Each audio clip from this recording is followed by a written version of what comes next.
우리가 언약과 믿음이라는 주제로 지금 보고 있습니다. 저는 우리 성도님들이 모두 성경에서 증거하는 바 하나님의 아들 예수님을 우리의 구원자, 우리의 주님, 우리의 참 하나님으로 그렇게 고백하고 믿는다고 저는 그렇게 믿고 있습니다. 목회자가 중요하게 생각하는 것은 다른 것이 아니고 교회의 성도들이 예수님을 믿어서 구원을 받는 것이고 또 그것이 저는 하나님의 가장 깊은 뜻이라고 생각을 합니다. 그래서 목회자가 성도들의 믿음을 바르게 확인하고 그들이 구원의 확신을 갖고 있는지를 저는 알아보는 것이 의무라고 생각을 합니다. 그때 우리가 이 구원의 확신을 갖고 있다는 것을 목회자가 어떻게 그러면 알아보느냐. 그래서 저는 그때 하는 질문이 있다고 생각을 합니다. 그게 바로 오늘 본문 2절과 6절의 내용입니다. 먼저 한번 보시면 2절에는 내가 너희에게서 다만 이것을 알려 하노니 그랬어요. 그러니까 사도로서 그가 복음을 전하고 양육했던 성도들이 참된 믿음을 갖고 있는지 그것을 내가 알고 싶다는 거예요. 그거를 내가 파악하겠다. 그때 하는 질문이 바로 2절입니다. 너희가 성령을 받은 것이 율법의 행위로냐 혹은 듣고 믿음으로냐 이렇게 질문을 하는 것입니다. 또한 5절에서도 사도는 반복해서 또 질문합니다. 너희에게 성령을 주시고 너희 가운데에서 능력을 행하시는 이의 일이 율법의 행위에서냐 듣고 믿음에서냐 이렇게 질문을 하는 것입니다. 여러분 율법의 계율을 우리가 모두 지켜서 그 행위로서 하나님 앞에서 의롭다고 인정을 받는 것이 쉽겠습니까? 아니면 예수 그리스도의 복음의 말씀을 듣고 그것을 믿어서 하나님 앞에 의롭다고 인정받는 것이 쉽겠습니까? 어느 것이 우리 사람에게 더 쉬운 일이겠습니까? 당연히 우리 성도님들이야 예수님을 믿고 값 없이 의롭다함을 받는 것 그게 더 쉽지요.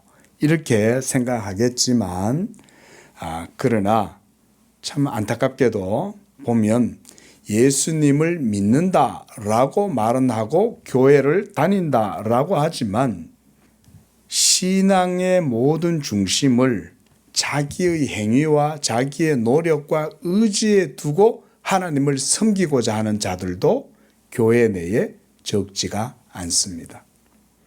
오늘 사도가 이 갈라디아 교회를 향하여 대번 하는 얘기가 뭐냐면 어리석도다 이 말부터 시작하고 있는 것을 볼 때 이것은 갈라디아 교회 성도들뿐만 아니라 오늘날에 예수 믿는다고 하는 많은 크리스찬들, 현대 크리스찬들에게도 동일하게 저는 되물어봐야 하는 그런 질문이라고 생각을 합니다.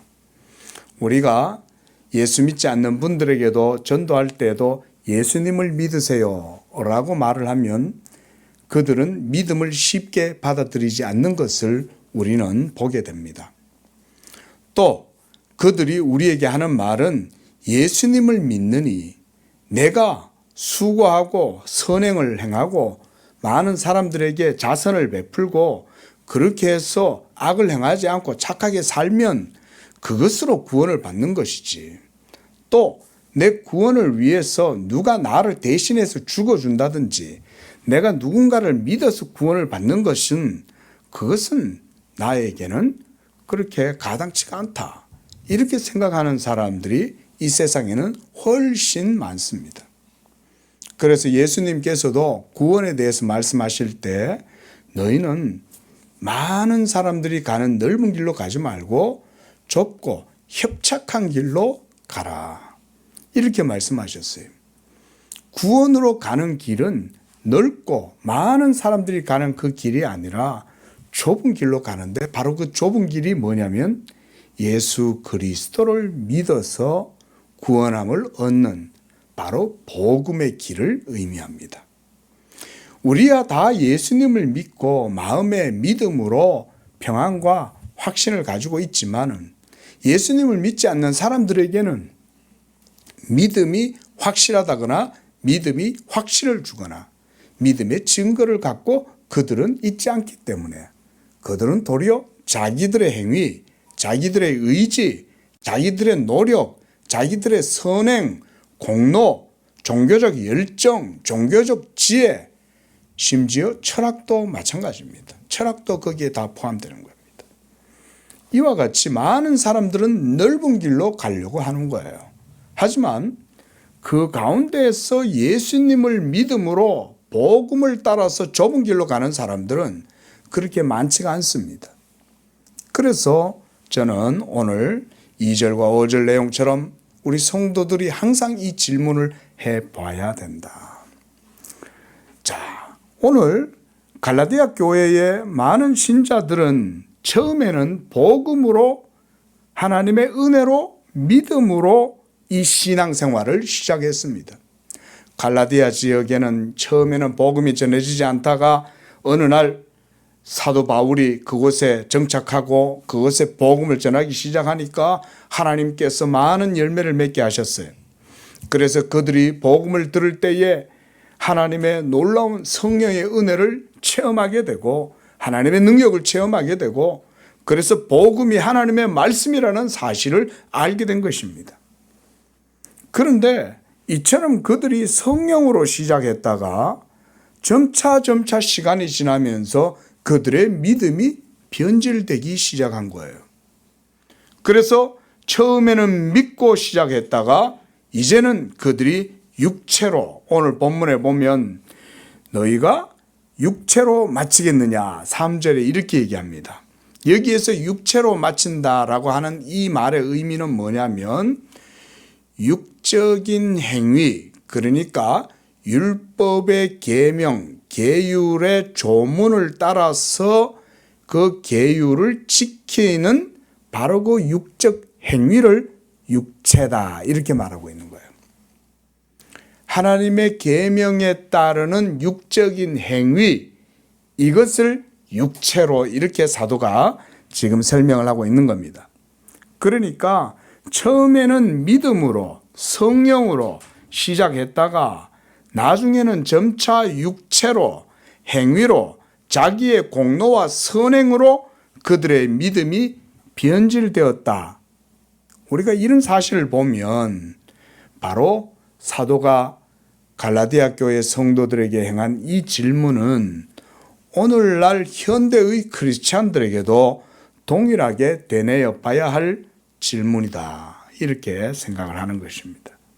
만약 여러분 가운데 누구라도 율법의 계명을 지킴으로써 구원을 얻으려고 하는 것을 더 쉽다고 생각한다면 이제 그에게는 누구도 질 수 없는 엄청나게 무거운 율법의 무거운 짐을 그는 이제 지기 시작하게 되는 겁니다. 요즘 이단들 중에 많이 있죠. 요 옆에도 무슨 초막절이다 이런 것도 있고, 또 안상홍, 또 신천지뿐만 아니라 여러분 제가 누누이 말씀드리지만 모든 이단뿐 아니라 사이비들도 모두가 공통적인 것은 계율을 중시합니다. 이거는 전체가 다 공통이에요. 전체가. 불교도 마찬가지고 로마 교회도 마찬가지고 이단 사이비들도 마찬가지고 저 이슬람도 마찬가지고요. 사이비교도 마찬가지예요. 그래서 이단하고 사이비는 사촌이에요. 사촌. 예. 이단도 구원 못 받고 사이비는 당연히 구원 못 받고. 근데 그들 모든 세속 종교의 공통점은 계율을 중시합니다. 사람의 행위를 강조합니다. 불교에도 열반에 이르고 해탈을 하려면 어떻게 해야 됩니까? 가만히 있으면 됩니까? 도를 닦아야 됩니다. 공덕을 쌓아야 됩니다. 그 모든 해탈의 과정, 번뇌를 잊어버리기 위해서 자기 자신이 오체투지를 하고 또는 막 삼천배를 하고 100배를 하고 300배를 하고 이러면서 엄청나게 자기 자신의 수고와 노력을 들여야 되는 겁니다. 그뿐만 아니라 사이비 교주들도 전부 다 뭘 얘기합니까? 너희들 나한테 잘하라는 거죠. 응? 여러분들의 모든 재산뿐 아니라 자녀들까지도 나한테 바쳐야 된다고 얘기하죠. 그런 것들이 전부 다 뭐냐면 다 행위를 강조하는 거예요. 신천지 같은 데도 모여 앉아가지고 뭐 하냐면 이 만의의 계율을 듣고 그것을 따라서 철저하게 그들이 무슨 집체의식을 하듯이 퍼포먼스도 여러분 딱 맞게 해야 되고 옷도 똑같이 입어야 돼요. 여러분 그런 모든 행위를 강조하는 것들 속에서 사람들의 영혼이 다 사술에 매여 있는 거예요. 사술에. 이게 그래서 이단 사이비들의 모든 종교의 공통점이에요. 오직 유일하게 예수 그리스도를 믿고 구원함을 얻는다고 하는 이 기독교의 복음을 가르치는 이 교훈은 기독교 외에는 없어요. 그리고 기독교 안에서도 예수 그리스도를 믿는 믿음으로 구원 얻는다라고 하는 이 교리를 벗어나서 행위를 강조하고 이렇게 되면 그게 이제 이단으로 가는 거예요. 그런 게.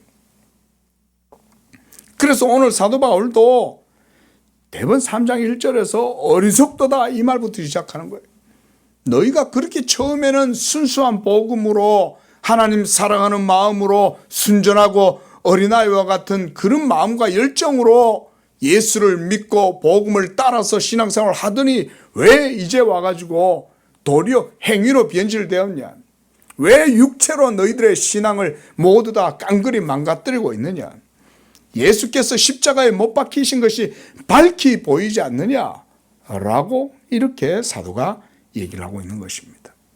그래서 사도는 본문 10절과 11절에서 율법 행위에 속한 자들은 저주 아래 있다 이렇게 말씀하고 있어요. 10절 말씀 보세요. 무릇 율법 행위에 속한 자들은 저주 아래 있는 자들이다. 그리고 누구든지 율법 체계, 그러니까 율법 증서죠.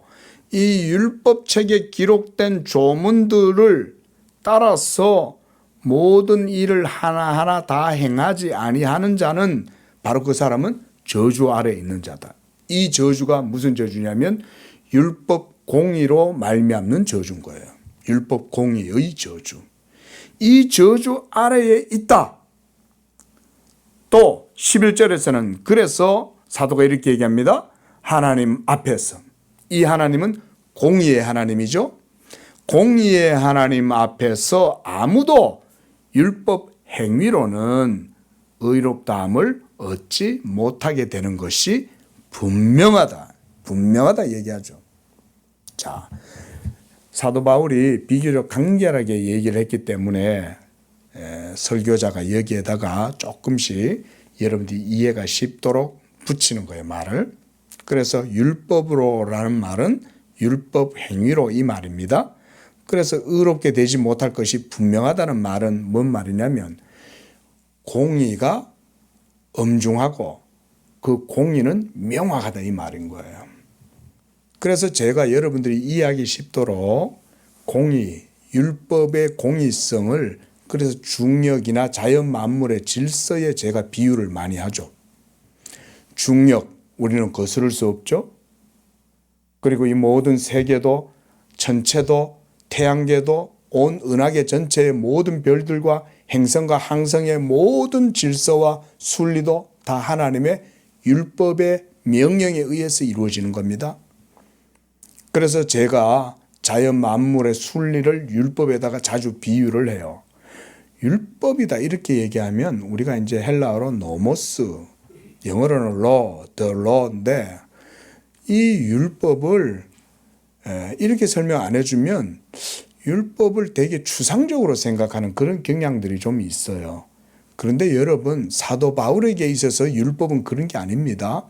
율법은 유대인들에게 있어서 율법은 바로 하나님 그분 자신의 의를 보여주는 법이고 그 의가 천하 모든 만물을 창조하셨을 때 바로 그 창조하신 말씀의 질서가 바로 율법 그 자체예요. 그러니까 우리 성도님들이 그렇게 이해를 하시면 돼요. 창조의 모든 순리와 질서는 율법 아래에 있어요. 우리가 이런 거 보편 법칙이라 그러죠. 그죠? 유니버셜한 모든 우주적 법칙. 근데 그런 우주적 법칙도요, 하나님의 율법의 명령 아래에 그 모든 것들이 속해 있습니다. 그런데 이 모든 만물을 창조하신 그 말씀의 법칙이 율법으로 더욱 명확하게 이스라엘 백성들에게 주어진 겁니다. 그러면 모든 만물도 거스르지 않는 하나님의 율법을 우리가 지켜서 행위로 의롭다함을 얻으려 한다면 어때요? 이 사람은 율법 하나의 조문만 지켜서 안 되겠죠? 율법의 계명 전체를 하나도 어김이 없이 완전하게 지켜야 되는 거예요. 그래서 여기에서 사도가 11절에서는 하나님 앞에서 아무도 율법으로 말미암아 의롭게 되지 못할 것이 분명하다. 이게 단언하는 거죠. 누구도 그렇게 할 수 없어. 왜? 율법 공의, 하나님의 저스티스, 정의는 온 세계에 가득하고, 여러분 우리가 비 오는 날 먼지 사이를 죄송합니다. 비 오는 날 빗줄기 사이에 비를 맞지 않고 지나갈 수 있습니까? 아무도 그럴 수 없죠. 그죠?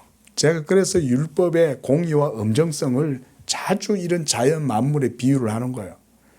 지금도 하나님의 율법의 명령에 의해서 중력은 작용하고 있고 그 중력 위에서 지구는 지금 돌아가고 있죠. 그리고 우리는 그 위에서 지금 삶을 살아가고 있는 거예요. 이렇게 생각하셔야 된다는 거예요. 그러면 하나님의 엄정하신 우리에게 명령하신 너희가 이렇게 행하라. 레위기 18장 5절에서 그리하면 그 행위로 말미암아 살리라 라고 말씀하셨는데, 그러면 우리가 하나님의 율법의 명령의 계율을 하나라도 제대로 지킬 수 있냐? 지킬 수가 없는 거예요. 만약 예전에 제가 이제 어떤 성도 가정에 신방을 갔는데 마침 나한테 딱 걸렸어요. 이 안상홍 증인회에서. 그 딱 문을 열고 들어갔는데 안상홍 증인회 사람들이 전도를 하는데 우리 교회 성도한테 전도를 하러 온 거예요. 그 우리 신도는 또 그걸 잘 모르니까 뭐 하나님 얘기하니까 또 이렇게 들어와가지고는 앉아갖고는 다가도 이렇게 대접하고 이러면서 성경을 펼쳐놓고 성경 공부한다고 그러고 있는 거예요. 그 제가 막 야단을 쳤어요. 안상홍 증인들한테. 이 교회 다니는 사람인데 여기 와가지고 왜 이 복음을 전하고 이 성경 펼쳐놓고 이러고 있냐고. 이랬더니 딱 대번 그러는 거예요. 우리 하나님 믿는 사람이고 그런데 뭐 다 서로 좋지요. 이러는 거예요. 그 내가 그러면 안 된다고. 우리 교인이라고. 이랬더니 그제서야 이 안상홍 증인의 이 사람이 저한테다가 딱 이제 발톱을 갖다 드러내더라고요. 그러면서 뭐라 그러냐면 목사님은 안식일 지켜요? 이러는 거예요. 저한테. 그들이 말하는 안식일은 구약의 율법에서 명한 안식일을 얘기하는 거예요. 그래서 내가 그랬어요. 그러면 안식일뿐만 아니라 다른 모든 율법 다 지켜요? 그랬더니 아무 말 안 하더라고요. 여러분, 율법을 지킨다면 뭐 해야 돼요? 다시 성전도 지어야죠. 제사장도 다시 있어야 되고 레위지파도 다시 있어야 되고 성전 속에 있는 모든 기명들 전부 다 있어야죠. 그리고 무엇보다 절기와 모든 규례들 다 지켜야죠. 할례도 받아야죠. 어디다 대고 율법을 함부로 언급하는 거예요. 안식일 지켰냐고. 저보고 막 삿대질 하면서 안식일 지켰네요. 여러분, 만약에 안식일을 지키기로 마음을 먹었다면 그 사람은 율법 전체를 다 지켜야 돼요. 어느 하나 지켜놓고 다 지켰다 하면 안 되죠. 그렇죠? 율법 조문 전체를 다 지켜야 그 사람은 하나님이 네가 다 지켰네. 그래 너의 모든 행위에 흠이 하나도 없어. 그럼 내가 너를 다 지켰으니 너에게 생명을 주마. 그런 거예요. 누가 지켜요? 그거를. 한 사람도 지킬 수 없어요. 12절도 보십시오. 12절. 그래서 사도가 뭐라고 그럽니까? 율법은 믿음에서 난 것이 아니니 그랬어요. 율법을 행하는 자는 그 가운데서 살리라 그랬어요. 그러니까 삶을 얻고 생명을 얻으려면 율법을 행하는 것 가운데에서 그 조건이 완전하게 만족이 되고 일치가 되어야 그 사람은 영생을 얻는 거예요. 근데 그렇게 할 수 있는 사람이 있습니까? 한 사람도 없죠. 자, 그래서 율법의 모든 계명이라고 하는 것은 바로 하나님의 완전한 공의에 부합되는 그 정도의 가치가 있는 완전한 의, 그걸 얘기하는 거야. 이게 바로 사도가 오늘 말하는 율법, 육체로 행한다는 말이 그런 말이에요. 율법 조문을 내 육적 행위로 완전하게 일치되어서 행할 때에 비로소 하나님이 그의 의를 인정해 주고 그에게 영생을 준다 이 말인 거예요. 근데 그렇게 할 수 있는 사람 한 사람도 없죠. 여러분, 하나님께서 첫사람 아담에게 첫 언약을 맺으실 때 주신 계율은 몇 가지였습니까? 한 가지였죠. 그죠? 그게 뭐였어요? 선악을 알게 하는 나무의 열매는 먹지 마라. 요거였죠. 근데 아담에게는 수만 가지 율법 조문이 필요가 없었어요. 왜냐하면 아담은 그 자체로 흠이 없는 원의의 형상을 가지고 있잖아요. 그대로 하나님의 형상을 갖고 있고 아담 안에는 불의함이 없어요.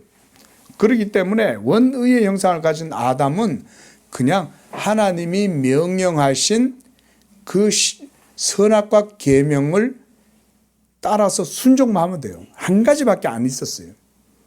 근데 타락하고 난 이후에 하나님께서 이스라엘 백성들에게 시내산에서 주신 율법 조문은 몇 가지예요? 일단 10계명이니까 그렇죠. 10가지. 그리고 이것뿐만 아니라 율법, 토라 전체를 또 포함하면 학자들에 의하면 600개가 훨씬 넘는다 그래요. 조문만 지키라고 행하는 것만. 왜 그렇게 많을까요?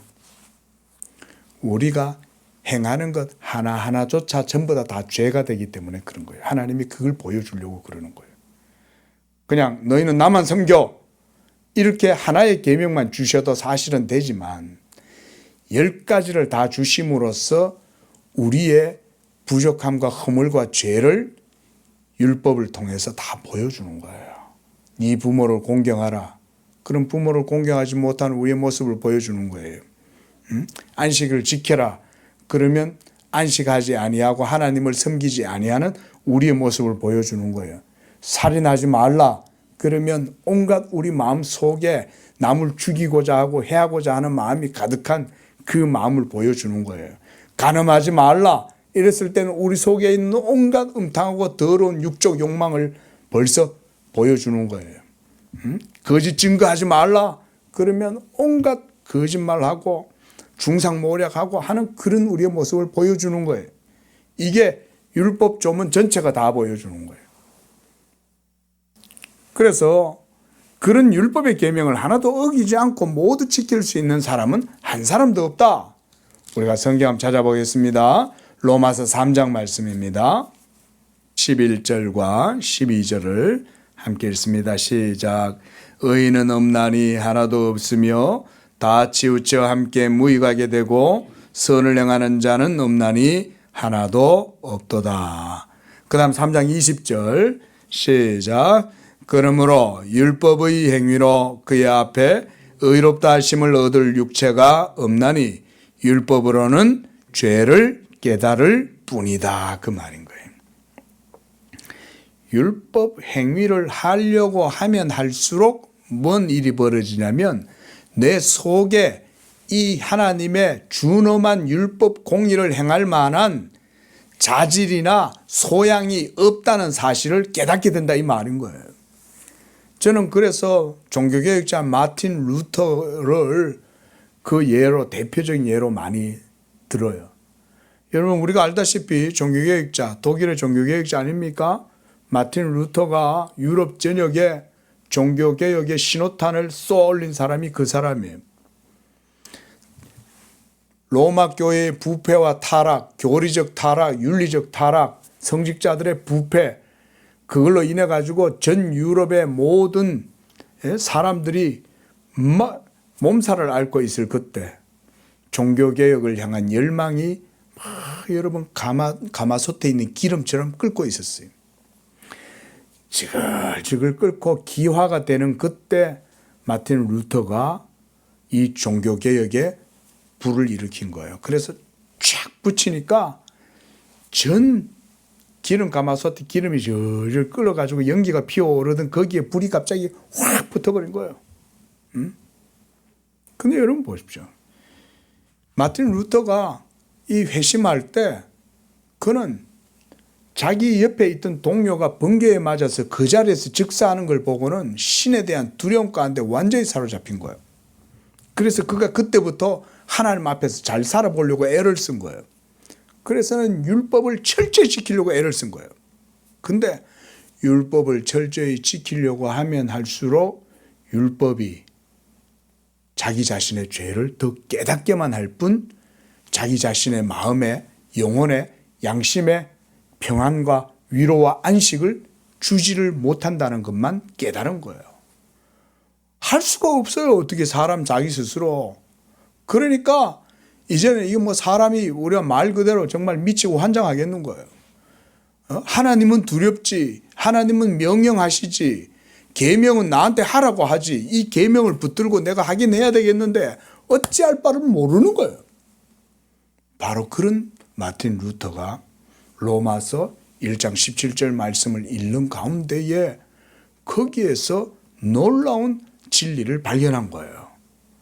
오직 의인은 믿음으로 말미암아 살리라. 복음에는 하나님의 의가 나타나서 믿음으로 믿음에 이르게 하나니 오직 의인은 행위가 아니라 믿음으로 말미암아 살리라. 여기에서 그가 이 성경의 근본적인 진리를 거기에서 다 깨달은 거예요. 그러고 나서 루터가 이 말씀에 붙들려서 전 유럽의 종교개혁에 신호탄을 쏘아 올린 거예요. 비텐베르그 성당에다가 로마 교회의 반박문 95개 조문을 탁 적어가지고 거기다 갖다 박아버린 거예요. 그랬더니 대번 파문이 일어나고 발칵 뒤집어진 거죠. 그런데 교회의 신도들은 좋아하는 거예요. 신도들. 예? 자, 바로 여기서 하나님께서는 인간의 힘으로, 인간의 행위로, 공로로는 스스로 구원을 이룰 수 없다는 것을 아시기 때문에 바로 우리를 위하여 하나님의 아들 예수 그리스도를 우리 죄인들과 같은 모습으로 보내시는 거예요. 그리고 그 아들로 하여금 죄인들을 대속하여 대신하여 십자가에서 하나님을 위한 희생제물이 되게 하심으로써 하나님의 모든 율법의 공의, 이 정의를 아들의 대리적 속죄 사역을 통해서 완전하게 충족시키신 거예요. 하나님의 공의의 진노와 저주와 영원한 지옥 심판과 형벌을 이제 예수 그리스도의 십자가에서 제하여 버리시고 누구든지 이 예수 그리스도를 믿으면 이제는 그가 행위가 아니라 믿음으로 죄 없다 하시고 의롭다고 인정해 주시고 그렇게 하심으로써 하나님의 은혜의 영광을 찬미하게 하신 것. 이것이 바로 복음인 것입니다. 그러므로 오늘 본문 1절에서 사도가 갈라디아 교인들을 향해서 어리석다고 책망하면서 그가 가장 먼저 하는 얘기가 바로 예수 그리스도께서 십자가에 못 박히신 것이 너희 눈앞에 밝히 보이거늘 이렇게 얘기를 하고 있는 거예요. 여러분, 이 말씀, 1절의 이 말씀은 십자가의 사역은 율법 공의를 충분히 보여주는 것이고 또 그것이 역사적 사실에 기초한다는 것을 의미하는 거예요. 여기서 밝히 보인다라는 말은 그런 의미예요. 명확하다 이 말이죠. 밝히 보인다는 말은 근데 뭘 명확하게 보여준다는 겁니까? 온 세계 만물을 붙들고 있고 지탱하고 있는 하나님의 율법의 공의, 그거를 십자가가 명확하게 보여준다 이 말인 거예요. 왜냐하면 십자가는 거기에서 바로 하나님의 모든 율법 공의의 진노와 저주와 형벌을 십자가가 모두 다 제하여 버리고 하나님의 의를 만족시키는 게 바로 십자가이기 때문에 그런 겁니다. 그러므로 누구라도 이제는 이 십자가로 말미암지 않고서는 하나님의 율법 공의에 만족할 수 있는 그 기준에 부합될 수 있는 것은 아무도 없는 것입니다. 이 율법 공의의 기준에 부합되고 만족할 수 있는 바로 그는 하나님께로부터 오신 자 예수 그리스도 외에는 아무도 그 일을 행할 자가 없어요. 그래서 우리가 예수 그리스도는 참 하나님이시요 참 사람이시다. 그가 사람으로서는 우리를 대신하여 피 흘리시고 죽으셨지만 그가 하나님으로서는 우리의 모든 죄를 자기의 위격 가운데 인격 가운데에서 우리의 모든 죄를 십자가에서 다 소멸하실 수 있는 능력을 가지고 있다. 그래서 예수님은 하나님으로서 친히 인카네이션 사람이 되셔서 우리의 모든 죄를 지신 것입니다. 그러므로 예수님의 십자가 사역은 완전한 율법의 공의를 쫓아서 행해진 것이라는 것을 우리가 그래서 기억을 해야 됩니다. 그래서 사도가 모든 서신서에서 율법을 항상 강조할 수밖에 없는 이유가 바로 그거예요. 율법을 강조하면 강조할수록 뭐가 더 드러나냐? 예수 그리스도의 십자가의 구속이 더 강조될 수밖에 없어요. 율법을 강조하는 건 율법을 잘 지켜서 도덕적으로 윤리적으로 흠이 없이 살아서 그래서 하나님을 기쁘시게 하라 그 말이 아니에요. 사도 바울이 모든 서신에서 율법을 강조하는 이유는 우리는 율법 앞에서는 아무것도 할 수 없지만 우리의 구속자요 우리의 대리적 속죄를 이루신 예수께서 이 율법 공의를 충족시키고 만족시킬 수 있는 분이라는 사실을 보여주기 때문에 그래서 율법을 모든 사역에서 강조하는 거예요. 저는 우리 성도님들도 성경 공부를 하실 때에 그래서 율법을 바르게 배워야 돼요. 율법을 바르게 배워서 율법주의자가 되라는 말이 아니에요. 율법을 바르게 배우면 그 율법 공의를 만족시킬 수 있는 완전한 의를 행할 수 있는 분은 예수 그리스도밖에 없다는 사실을 그걸 통해서 명확하게 배우기 때문에 그래요. 율법의 날이 율법의 칼날이 명확하고 면도날처럼 정밀하면 정밀할수록 우리는 예수 그리스도의 십자가를 더욱더 의지해야 되는 것입니다.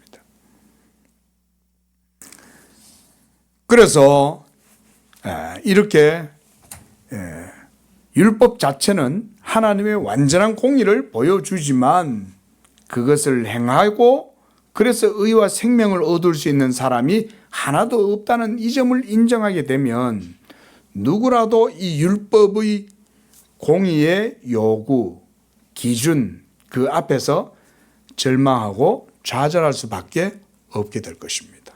그렇죠? 근데 율법을 모르면 예수 믿는 것이 뭐 그냥 내 선택에 의해서 내 의지에 의해서 그냥 믿는 게 것이겠거니 이런 정도로만 그냥 생각하고 말아요.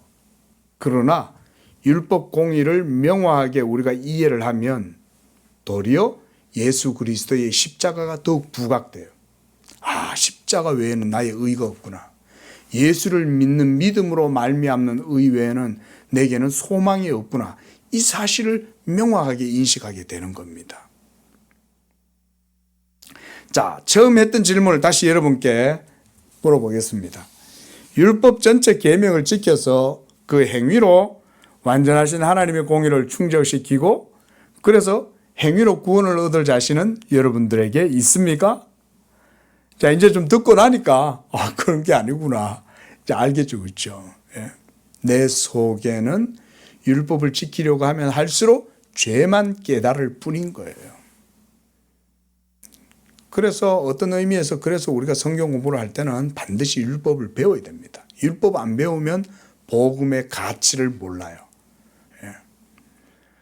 그렇다면 이제 우리가 해야 할 일은 바로 십자가에 못 박히신 하나님의 어린 양 예수를 믿는 그 믿음으로 나아가야 한다는 것입니다.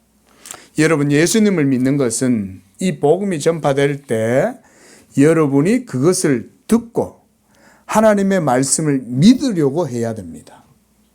오늘 이 시간에도 이 복음을 들을 때 믿으려고 하시기를 바랍니다. 목사가 복음을 전할 때 여러분이 듣는 상태에서만 머물러 있어서는 안 됩니다. 여러분들이 그것을 들었을 때 이제 이것을 들었어요. 그러면 그렇구나. 내가 그 예수님을 믿어야지 라고 이렇게 여러분들이 마음으로 다짐을 하고 하나님께 고백을 해야 됩니다. 그래서 오늘 사도 바울도 말씀에서 보면 2절과 6절에서 보면 이 듣고 믿어라고 하는 말을 강조하는 것을 볼 수가 있어요. 보십시오. 2절 하반절에도 보면 듣고 믿음으로냐 이렇게 얘기했죠. 그 다음 또 5절 하반절에서도 듣고 믿음에서냐 그랬어요. 하나님의 말씀을, 이 복음을 여러분이 들으면 그냥 그렇구나, 그런 거였구나, 그랬네 이런 정도로 여러분들이 머물러 있어서는 안 된다는 거예요. 거기서 듣고 여러분이 십자가에 못 박히신 하나님의 아들 예수를 이제 믿으려고 하는 단계, 믿고자 하는 단계까지 나아가야 한다 이 말인 거예요. 왜냐하면 오늘 2절과 5절에서 사도는 하나님과 이 언약의 관계에서 이 믿음이 중요하다고 말하기 때문에 그런 거예요. 여러분, 복음을 들을 때 믿는 과정으로 나아가야 되는 것은 무엇 때문이냐? 이 믿음으로 하나님과 우리 사이에 언약의 관계가 형성되기 때문에 그렇습니다. 특히 성령의 약속을, 이 성령의 약속도 복음을 듣고 나서 그 말씀을 믿을 때 주시는 게 바로 성령의 약속입니다. 하나님께서 여러분 아브라함에게 언약을 맺으시고 그에게 약속의 말씀을 주셨잖아요. 여러분 그 약속의 말씀의 핵심, 노린자, 그 내용의 결정체 그게 뭔지 아세요? 바로 성령 받는 것입니다. 여러분 하나님의 아들 예수님이 이 세상에 오신 것도 우리에게 성령을 주시기 위하여 이 세상에 오신 것입니다. 예수 믿고 구원받는다는 말은 다른 말로 하면 성령 받는다는 말과 같은 거예요. 성령 받은 사람은 구원받는 것이고 성령 받은 사람은 하나님의 언약 가운데 있는 사람이에요. 이렇게 진리가 아브라함에게 주어진 이 언약 가운데에서 약속된 것은 바로 성령을 받는 거예요. 그래서 오늘 본문 말씀에서도 사도가 너희가 성령 받은 것이 듣고 믿음에서냐 율법의 행위냐 이렇게 얘기하는 것입니다. 그러면서 사도 바울은 이 아브라함을 통해서 이 믿음을 언약적으로 설명해요. 우리 로마서 4장 2절 말씀 다시 한 번 더 보겠습니다. 로마서 4장 2절 말씀입니다. 자, 여기서 사도 바울은 아브라함을 또 이렇게 인용해서 설명을 합니다. 자, 시작. 만일 아브라함이 행위로서 의롭다 하심을 받았으면 자랑할 것이 있으려니와 하나님 앞에서는 없느니라 이렇게 말해요. 또 4장 3절 말씀드렸습니다. 시작. 성경이 무엇을 말하느냐? 아브라함이 하나님을 믿음에 그것이 그에게 의로 여겨진 바 되었느니라. 여기에서 그것이 의로 여기신 바 되었다. It was counted. 이렇게 영역본에는 되어 있는데 이 로기조마이라고 하는 이 단어는 바로 믿을 때 그 믿는 믿음 그것이 하나님께 의로 여겨진 바 되었다 그 말인 거예요. 그래서 사도가 오늘 본문 갈라디아서 3장 6절에서 바로 이 아브라함의 언약의 본질에 대해서 증거해 주고 있습니다. 그래서 6절 말씀 오늘 본문 갈라디아서 3장 6절을 보십시오. 아브라함이 하나님을 믿음에 그것을 그에게 의로 정하셨다. 사도는 이것을 지금 강조하고 있는 거예요. 로마서 4장 3절에서도 아브라함이 하나님을 믿음에 그것이 그랬고요. 갈라디아서 3장 6절에서도 하나님을 믿음에 그것을 이렇게 강조하는 거예요. 사도 바울에 있어서는 이 교리가 명확한 거예요. 로마서에서든 갈라디아서든 아브라함이 하나님께 의롭다함을 얻게 된 것은 그가 하나님이 하신 말씀 그것을 믿음에 그것이 그에게 의로 여겨진 바 되었다. 이렇게 얘기하고 있는 거죠. 그러니까 죄인이 하나님의 보내신 자 예수를 믿을 때에 하나님께서 이제 이 복음을 듣고 믿는 바로 그 믿음을 의로 여겨주신다 이 말인 거예요. 우리 성도님들도 이 복음을 들을 때마다 더욱 이것을 믿으려고 하시고 이것을 믿으시고 그것을 고백하실 때에 그 가운데 하나님의 언약이 여러분 가운데 세워진다는 것을 믿으시기 바랍니다. 우리가 지난주에 제가 로마서 5장 2절 말씀을 통해서 하나님께서 구약시대 때는 율법 언약으로 이스라엘 백성들과 언약의 관계를 세우셨다 그랬는데 이제 신약의 시대 때는 예수 그리스도에 대한 믿음으로 이 언약의 관계를 세우셨다 그랬어요. 그렇죠? 그래서 이제는 우리가 예수를 믿을 때 그 믿음으로 하나님과의 언약의 관계 가운데로 들어가는 거예요. 그래서 사도 바울이 아브라함을 여기에 로마서 4장이나 갈라디아서 3장에서 딱 이 아브라함을 인용하는 거예요. 왜냐하면 아브라함이 하나님께 의롭다 하심을 얻은 바로 그 시점은 여호와께서 그에게 나타나셔서 여호와의 하신 말씀을 그가 믿음에 여호와께서 이를 그의 의로 여겼기 때문에 그런 거예요. 자, 우리 이것까지 확인해 보겠습니다. 우리 창세기 15장으로 넘어가겠습니다. 자, 4절부터 우리가 6절까지 읽겠습니다. 시작. 여호와의 말씀이 그에게 임하여 이르시되 그 사람이 네 상속자가 아니라 내 몸에서 날 자가 네 상속자가 되리라 하시고 그를 이끌고 밖으로 나가 이르시되 하늘을 우러러 무뼈를 셀 수 있나 보라. 또 그에게 이르시되 내 자손이 이와 같으리라 라고 하나님이 말씀하셨어요. 여호와의 말씀이 임하여. 자, 그 다음 6절에 시작. 아브라함이 여호와를 믿으니 여호와께서 이를 그의 의로 여겨 주셨다 그랬어요. 이 표현을 사도 바울이 오늘 로마서 4장 3절하고 갈라디아서에서 동일하게 얘기하고 있는 거예요. 이를 그것을 그의 의로 여겼다. 여러분, 하나님과 언약은 이제 율법 행위로서 맺어지는 게 아니에요. 예수 그리스도 하나님의 말씀 성육신하신 영원한 말씀이신 예수 그리스도 그분을 믿을 때에 그것이 이제 우리에게 뭐가 된다는 거예요? 의가 된다는 거예요. 이게 하나님의 구원의 방법이에요. 구약시대 때도 여호와의 말씀을 믿었고 신약시대 때도 여호와의 말씀을 믿는 것은 동일해요. 그런데 구약시대 때는 아직 그 말씀이 완전히 성육신하시고 나타나시지 않았죠. 그러나 신약의 시대 때는 그 말씀이 이제 우리의 눈으로 본 바요 손으로 만진 바요 이제는 성육신하셔서 말씀이 육신이 되셨다. 이 육신이 되신 예수 그리스도 하나님의 말씀 자체이신 그분을 우리가 믿을 때 이것이 바로 여러분에게 의로 여겨진다는 것을 믿으시기를 바랍니다. 저는 언약과 믿음이라는 주제로 지금 이렇게 시리즈로 설교하고 있지만은 저의 주제는 간단합니다. 언약은 믿음으로 이제 체결된다. 여러분이 예수님을 믿으면 너와 내 집이 구원을 얻는다는 이 표현도 언약적 표현이에요. 보통 대부분 사람들은 개인 구원만 생각해서 예수 믿고 천당 간다 이 정도만 많이 생각하지만 복음은 그것뿐만 아니라 언약적인 효력을 발휘해요.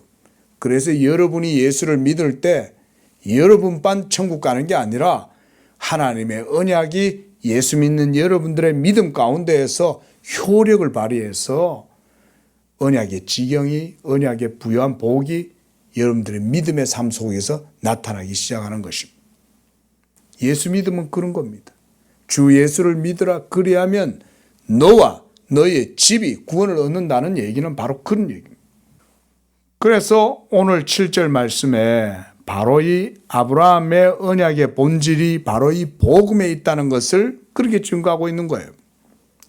오늘 갈라디아서 3장 7절 말씀을 보면 사도는 그런즉 믿음으로 말미암은 자들은 아브라함의 자손인 줄 알지어다 이렇게 얘기하고 있어요. 아브라함의 자손이란 말은 언약의 자손이란 말이잖아요. 그런데 이 언약의 자손 되는 것이 이제는 믿음으로 된다고 말하고 있는 거예요. 자, 이 말은 그래서 아브라함의 언약의 본질이 무엇인가를 얘기해 주고 있는 겁니다. 유대인들은 자신들이 아브라함의 육적 혈통의 자손들이요 할례의 표를 갖고 있었기 때문에 자신들은 언약 백성이라고 주장을 했던 거예요. 그러나 사도는 로마서 2장 28절에서 표면적 유대인이 아니요 표면적 육신의 할례가 아니라 오직 이면적 유대인이요 할례는 마음에 할지니 이랬어요. 신령에 있고 의문, 즉 기록된 문자 가운데 있지 않다 그랬어요. 이 말은 뭡니까? 성령으로 말미암아 예수를 믿을 때에 우리의 심령이 거듭나게 되고 그래서 믿음으로 말미암아 언약 백성이 된다 이 말이죠. 그가 바로 참 유대인인 거예요. 자, 여러분 이제 말씀을 좀 정리해 보겠습니다. 율법은 의를 보여주지만 율법을 지켜서 행하는 자들이 의롭다함을 얻지 못합니다. 또한 율법은 생명을 보여주지만 율법을 행하는 자들로 하여금 참 생명을 얻게 하지는 못합니다. 이렇게 율법의 한계와 연약함을 이스라엘 백성들이 깨닫게 된다면 그들은 바로 거기에서 뭘 발견해야 되냐? 예수 그리스도에 대한 믿음을 발견해야 되는 것입니다. 저는 여러분들에게도 이런 게 필요하다고 말씀을 드렸어요. 그래서 우리는 율법을 잘 배워야 된다고 그랬습니다. 그러나 여러분 기억하십시오. 율법 자체는 여러분을 의롭게 해줄 수 없습니다. 율법 자체는 여러분에게 생명을 줄 수는 없습니다. 그럼에도 율법은 의의 표준을 보여주고 생명을 보여줘요. 하지만 그것을 우리가 먹어야 되는데 우리가 그것을 먹을 수 있도록은 해줄 수 없어요. 도리어 율법의 그 계율을 따라서 행하려고 하면 할수록 내가 하나님의 진노와 저주 아래에 있다는 사실만 발견하게 돼요. 바로 그러할 때에 우리는 하나님의 보내신 자 예수 그리스도에 대한 믿음을 갖게 되는 것입니다.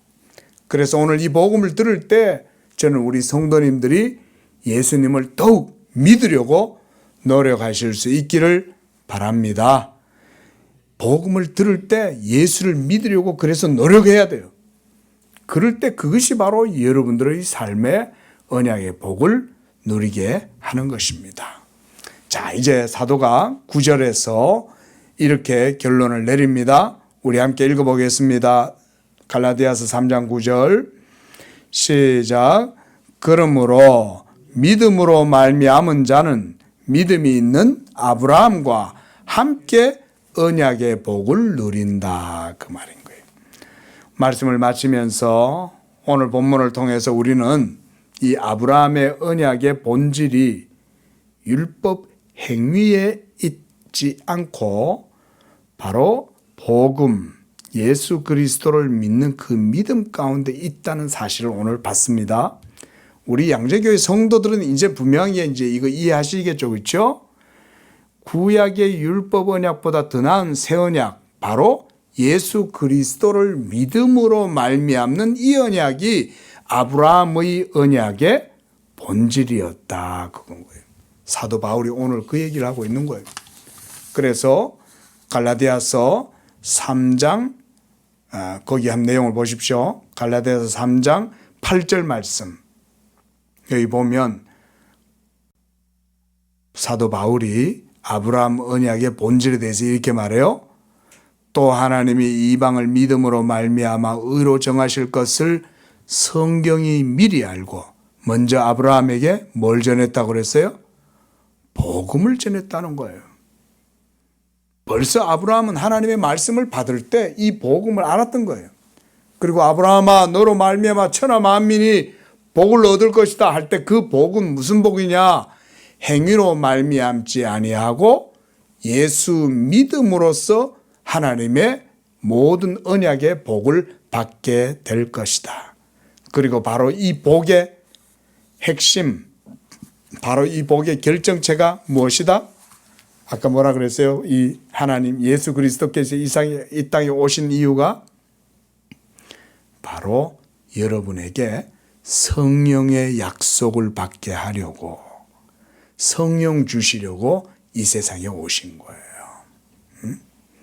그러므로 여러분, 이제 우리는 예수를 믿을 때 하나님과 언약의 관계를 갖게 되는 겁니다.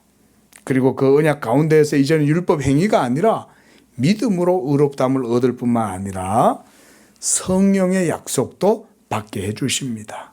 성령을 받는 사람은 생명을 얻는 것이요, 성령을 받음으로써 하나님 앞에 의롭게 되어지는 이 성화의 삶을 살아갈 수 있게 되는 것입니다. 이 복음을 이제 여러분이 듣는 것에만 그치지 아니하고 여러분들의 믿음으로 고백하는 단계까지 나아가시기를 바랍니다.